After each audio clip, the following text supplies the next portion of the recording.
there is a mindset that you have to be an entrepreneur. It isn't just, an easy thing. Like, I think real estate, there is a lot more of an entrepreneurship, and there's got to be an ability to think like a boss. Kurtis had that from the get-go. The confidence that he had in his knowledge and in his ability in working with people and being able to read people and being able to work. You almost have to really understand people in the way they think. Hey everybody, it's Ryan Hodge, broker of record and owner here at the Realty Firm, and this is another episode of the No Secret Agent podcast, powered by the Realty Firm. Our purpose is to bring forward some of our amazing professional members at the Realty Firm in order to share with you, in order to support you, and in order to really take a look at some amazing people doing amazing things.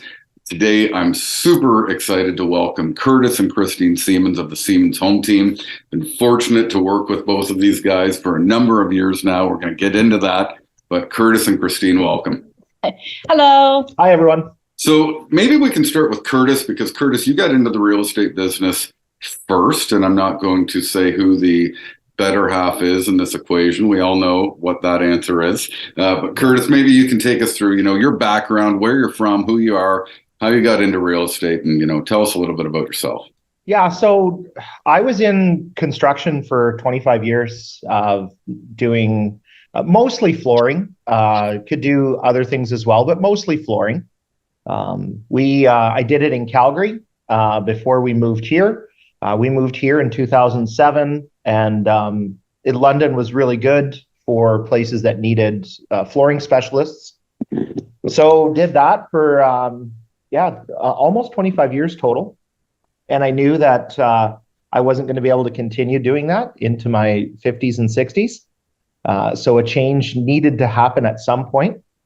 And I was fortunate enough to have a friend who is in real estate that kept pushing and pushing and pushing and pushing me to get my license. So 1 year, we had a really bad year in construction, and I got my license.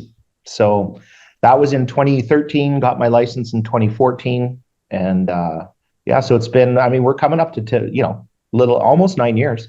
What a ride for sure. So, being from, out west, Western Canada, was it actually, the opportunities here in construction that brought you here first? Is that accurate? Believe it or not. No. Believe it or not, it was the affordability. Okay. At that time. London was so affordable in 2007 when we were looking at houses here. And it was astounding to us that you could buy a really nice house for under $200,000. We kind of felt we should buy 6 or 7, though which we couldn't. We didn't, which was a dumb move on our part, but we were young. Yeah, we needed the money. Hindsight's 2020 for sure.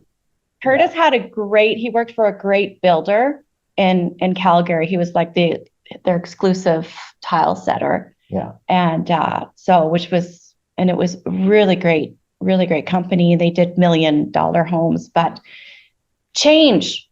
We're very big on change in our lives and adventures and pushing the envelope and, trying to better ourselves by moving out of different scenarios. So yeah, and I think that was the big push to move. And our research kind of just showed us, we came out here, London had no shortage of flooring installers, but they definitely had a shortage of good flooring installers. So, and that's what we kept hearing from every flooring store we met. Came out here and we had no trouble establishing ourselves in construction here. Yeah, other than the, downturn of construction in 2013. So get settled in here into London, Ontario. You start doing construction here, and then you decide to make a transfer into real estate. How did that initially go for you in terms of, getting started? Did you find that the construction background lent a lot of help into your real estate career? What was your initial startup like? So honestly, the construction background has been absolutely paramount to our success in real estate. Because taking clients out and showing them things it's amazing how little people actually know about the minor systems of their home. But to actually take the time and to explain to them, how what it is and how it functions. So construction has been huge in our success. Not that negates home inspections. No, we definitely feel that people should pay for their home inspections. Yeah. But it does help understanding how a home is built and the different nuances and knowing what is lead pipe and what's not lead pipe and and what lead pipe effect can have on you. Sure. Yeah. So, so that's been really good. And quite honestly, starting out in real estate, I was, again, fortunate enough to have a friend who is very, very successful in real estate. And his promise to me was, get your license and I'll teach you everything you need to know. And so when I got my license, I called him up and I said, okay, man, got my license. Give me the knowledge. And he said, perfect. Get on a plane and come to LA this weekend. And I'm like, broke. I'm like, yeah, get on a plane and come to LA. He's like, no, I'm serious. Get on a plane, come to LA. We're at a conference. And honestly, everything you need to know. Yeah. We'll be here. Where to start. Where to start. Right. So I did it. And I think we were absolutely astonished how well it worked. So it was mostly like online lead generation, things like that. I had a decent first year to the point where I sincerely thought I was going to continue doing construction as the foundation and do real estate on the side. Within 6 months. Yeah, we kind of realized he needed to pick a direction because it was he was getting kind of overloaded trying to balance. What was it you were saying? You were in the bathroom holding tile above your head and answering a real estate question at the same time. Yeah, and I have 2 foot by 2 foot tiles I'm trying to put on the wall and my phone on speaker answering questions, and it was just it wasn't working. We were like, okay, we need to pick a direction here. So it was like either we go this way or we go that way. So Sure. So you get into this conference. I'm going to imagine that there was a lot of information that was shared there. You've got a friend who's successful in the industry. It's really tough for somebody from out of town that's in a market that's relatively new to them, even though you'd been here for a while, to really get moving along in real estate. We've had a couple people at the Realty Firm that have done that, a couple that have done it well, a couple that have not. It's a challenge. What would you say lent to your immediate growth inside of, the London market being relatively new to the city? I would have to say it was online lead generation. Okay. Yeah, it was using the tools that I was given. I think there's a little bit of an element there too, because before Kurtis was in construction, he also ran another business. So between running another business and then when he went into construction, then running his own business in construction, and then bringing that and running the business here in Ontario, there is a mindset that you have to be an entrepreneur. It isn't just, an easy thing. Like I think real estate, there is a lot more of an entrepreneurship, and there's got to be an ability to think like a boss in a lot of ways. And I think Kurtis had that from the get-go. He, the confidence that he had in his knowledge and in his ability in working with people and being able to read people and being able to work with clients. It's definitely a skill I don't have very well, but he has it. And I think that really led to it. You almost have to really understand people and the way they think. I think it's actually a song. Every day I'm hustling. Every day I'm hustling. Love it. I think that also, and I certainly have some good background in the online, lead business cultivation space. The interpersonal skill and the entrepreneurial mindset and working with those type of leads. And for those people that don't know, online leads are people that register on websites online, exchange information for some value. And then you get to try and, contact these people and follow up and nurture the relationships. But a lot of people don't get it right because they look at it just as a lead versus, taking that consultative approach, using that entrepreneurial mindset. Did you find that much of the same? Because online leads aren't easy. They're not easy to work with, or, what we call convert in the real estate environment. Mm-hmm. Would you say that was a big part of it, who you are and, trying to get a little more personal with it? I just needed to get in front of people. Yeah. And as soon as I was afforded the chance to be in front of them, it was pretty much game on. So, it was good. It was good in that sense. Yeah. And like, that was my best way to convert, was to actually sit in front of someone and have a conversation with them. Mm-hmm. That's when, like, I guess, for lack of a better term, people skills come into play, and just being able to communicate with people and yeah. And like Christine said earlier, you get a really good read very quickly on people you want to work with and people that you just know you're not going to work with. Sure. Yeah. So you start with online leads. I imagine that you start having, some people that or get to know you, start to do business with you as well. I know the story that you had a great successful trajectory inside of, the marketplace. When did Christine get involved? And Christine, maybe you can share a little bit about your background, maybe how you guys came together, and then how it went into you saying, Kurt, I'm going to go all in with you in real estate as well.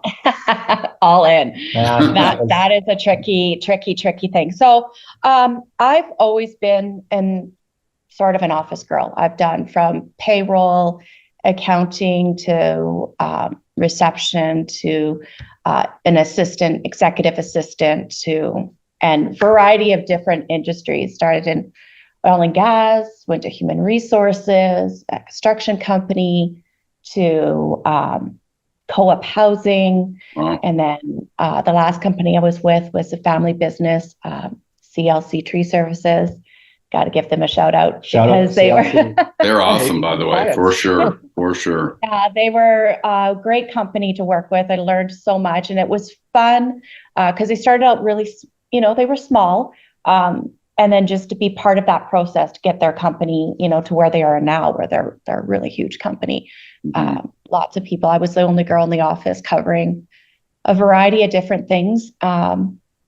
So I think for me, there was a little bit of an emotional change in my life, which is what led to the change in where we were going for us together. I liked working out of the office. I loved managing an office. I love delegating work assignments and everything. But I can attest to that. Delegating. I love delegating. Yeah, it's a daily thing, yeah. That's what managing is. Right, exactly. I forget what year it is now. Oh my goodness. It was 2017. Yeah. 2016, I think. 2016. Yeah. It's terrible. I lost both my grandmas in the same year.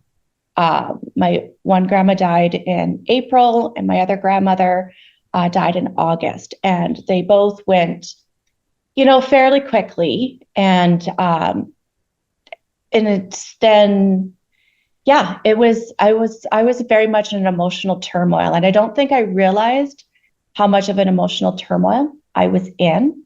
So my work ethic was definitely suffering. I was having a hard time. And that was, I was in a depressive state a little bit, I guess you could say. So realized I needed a change. And Kurtis at this point too was starting to realize he needed some assistance in the office. The idea was he needed just more assistance with maybe some paperwork and handling, maybe some inspections and some showings. Nothing big was the idea, just something small.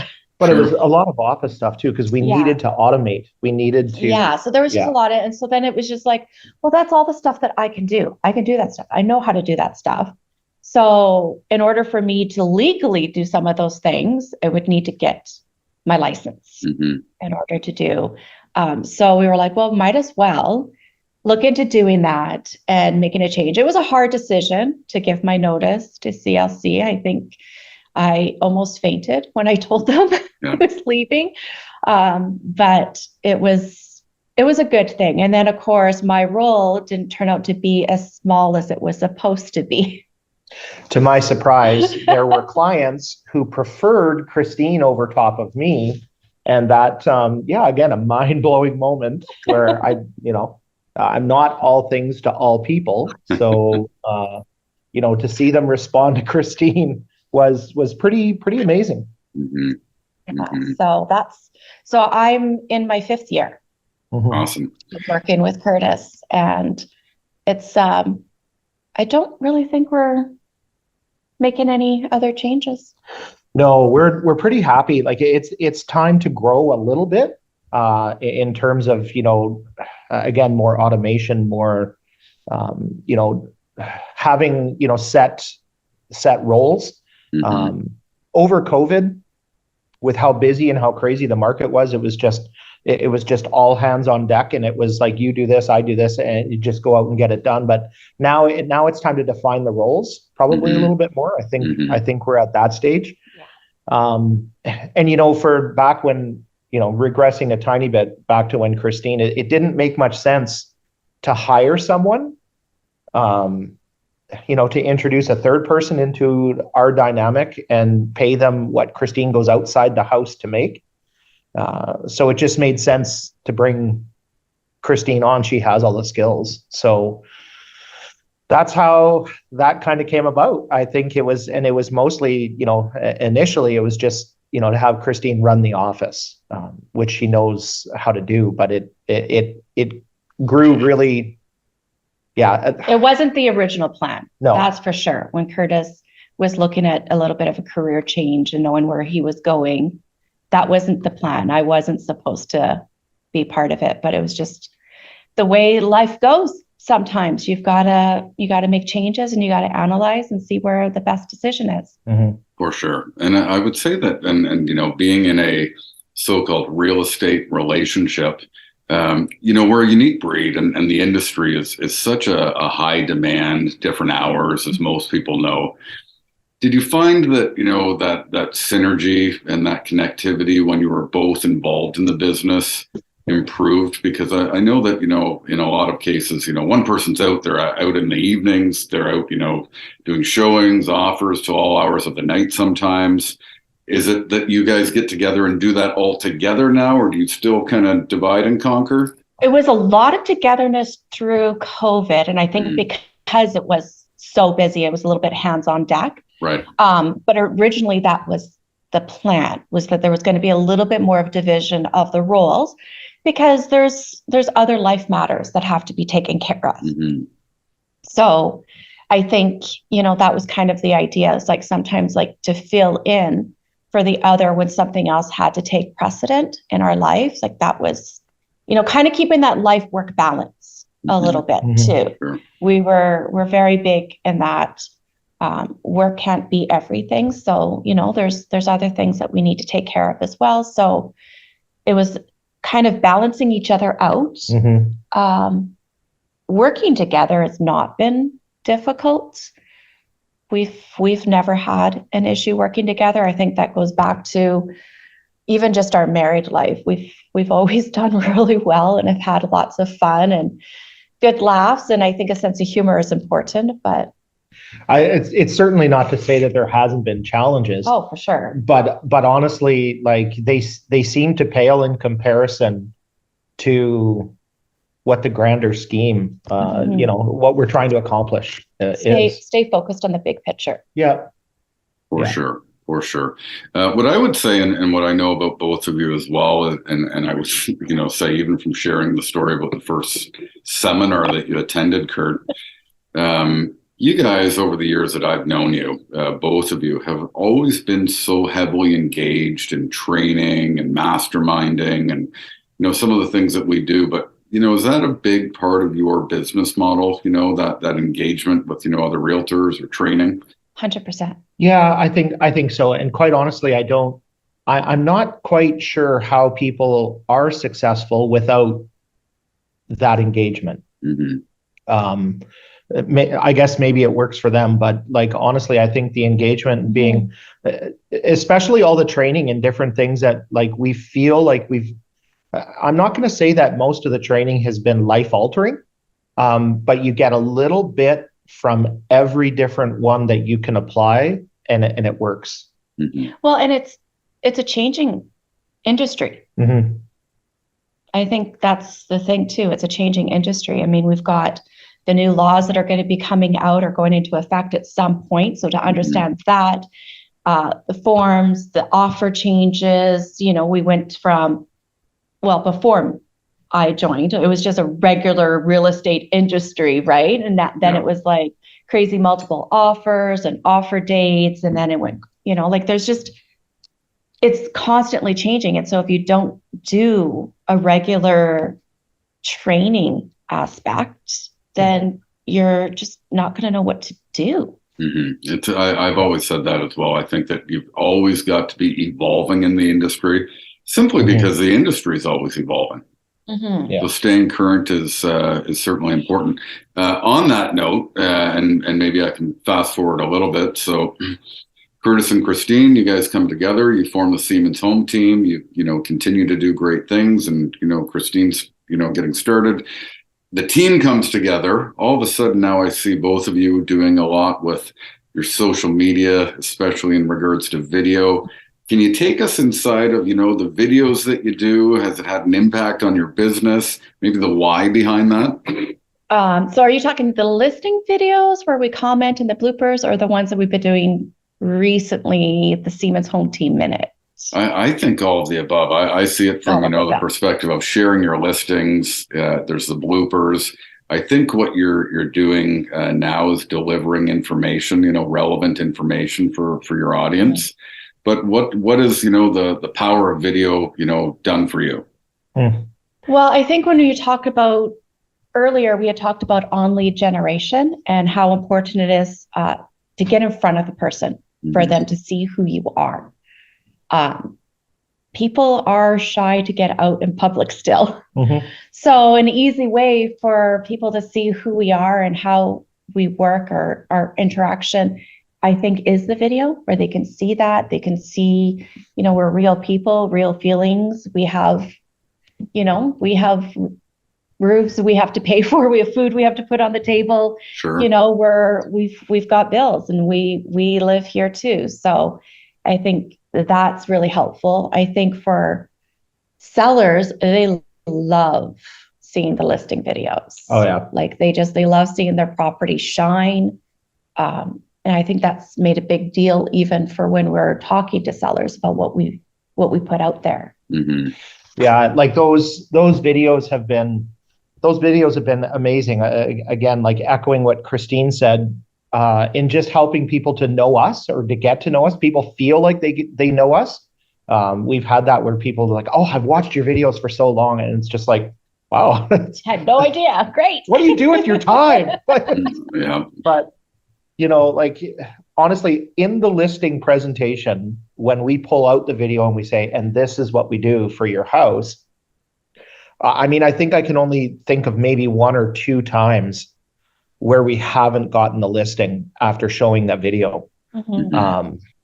And it's like, but more, most often it's just people see it and it's like, done. It's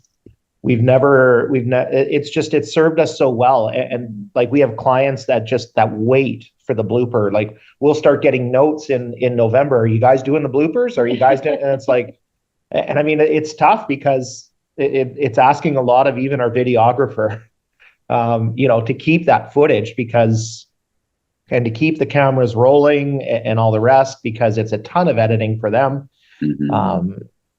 But the video's completely changed people feel like they know us. I guess that's the best way to put it. Mm-hmm. Yeah. I think that it lends well to your audience as well. When I watch your videos, I always think pleasant, likable, but more importantly, I think these guys are having some fun doing this as well. And real estate, do. Real estate's supposed to be fun, right? We actually, There's a lot of takes. How about that? Because Sure. it's like, wait, we didn't say that. But I mean, it is like that. I will say is honestly authentic.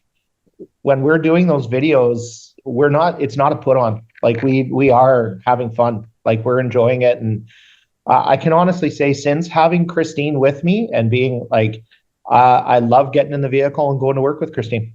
Like Nice. it's been great. Nice. Winning some great Am I supposed points to right say the there. same? You do not. Uh-oh. It is not expected to reciprocate. I get it, but I'm just kidding. I'm just kidding. I love it. So, speaking of fun, maybe, share with us, what do you guys love to do for fun? What are some of the things that you guys do outside of the real estate space? Drinking. yeah. Eating, drinking, okay. We love to travel. Yeah. Mhm. We've always loved to travel. Not being able to travel the last few years has been kind of a bummer for us, but we started doing some road trips. And we just started to enjoy that aspect. It's always been flying off to big destinations. And then all of a sudden when your world is narrowed to. Yeah. So we had been doing a few more road trips. What else do we like doing for fun? So we're football fans, obviously. So, I mean, and again, pre-COVID, COVID had its effect on that, but we would go to a game, at least one game every year somewhere around the United States. So we've been to a lot of different stadiums, we've seen all the great quarterbacks play of our generation. So awesome. And it's, our generation, you just aged us. Thanks. Well, I'm in that boat. You've seen Roger Staubach or Joe Namath play or anything like that. We're talking, I know. the contemporaries. We also I'm a huge beer nut, and Christine has kindly put up with that, and I think at times enjoys coming along to try different, breweries and and beer, and the beer culture has actually, oddly enough, been really good for our business. It's we have a lot of clients from that. Just having that mutual thing in common with some of the clients. So sure. Yeah. But we're foodies as well. We love going for good food. Yeah. Different food, different cultural food. We're to enjoy life. I know that. And what I will share for this audience, and I'm one that enjoys my travel as well. Anytime you can get advice for where to go and eat, a great meal or something unique that you might not be familiar with, Kurtis Siemens is the guy to tell you where it's at. I've been to Kansas City, Chicago, a number of other cities in the U.S., and I've taken Kurtis up on his recommendation. Anybody that's been with me, including myself, have been blown away. So Kurtis, thank you for that. Yeah. We'll actually get clients every once in a while. Hey, we're in such and such. What should I do? And it's like, Chris. I don't even know how Kurtis remembers these things off the top of his head. He's just like, oh yeah, you have to go do this and this. And this. I'm like, how do you remember this? Sure. Which is great for me. I mean, I love it, but it's like, I would never remember half of these things. Christine often said that if it ever paid for us to be a travel agent, it would, it's just, you find good stuff and you share it. Love it. Can you give any insight or advice to new agents or maybe people that might be struggling a little bit in this newfound market that we're in? Any tips or advice on how they can, create a little momentum in their business? Definitely not easy. So be prepared for that. It doesn't come easy. No. I think a lot of people think real estate is easy money. It's not. There's a lot of work that goes into it, and it's very tiring. And you know what? To see a turnaround in pay, you need to budget 3 to 6 months out. You need to realize that you're not going to get a check on the first month. It might take half the year before you see your paycheck. The deal may close and everything, but you still might have to wait a little bit for to actually see the pay. And you just don't give up. Yeah. Find a system that works for you. Whatever it is, whether it's, we've tried lots of different things, and we find we pull a little bit from every little aspect, whether it's, online lead gen, referral. Like we pull a little bit from everywhere, and we've tried, the Facebook leads, and Don't be afraid to just say you're an agent. Yeah. You don't have to push for the sale, but just don't be afraid to say I'm a real estate agent. It used to drive Christine crazy because I have a little thing I like at a restaurant, and I'll just, as he's paying the bill with the waitress or joking that it's a write-off if she likes real estate. We had this conversation, and we've literally had people say, actually, I'm looking for an agent. Would you help us? Okay. Absolutely. Love it. Yeah. Love it. Great advice. Yeah. And I think people too, they need to get around other people. Mm-hmm. It's really easy in real estate to sit in your own little bubble. But you have to get out in front of people, whether that's clients or other agents, or you have to get out in front of people. Meet somebody for coffee and just like have a coffee date. And maybe it's not even real estate based. It's just people have to get to know you, to trust you. Totally.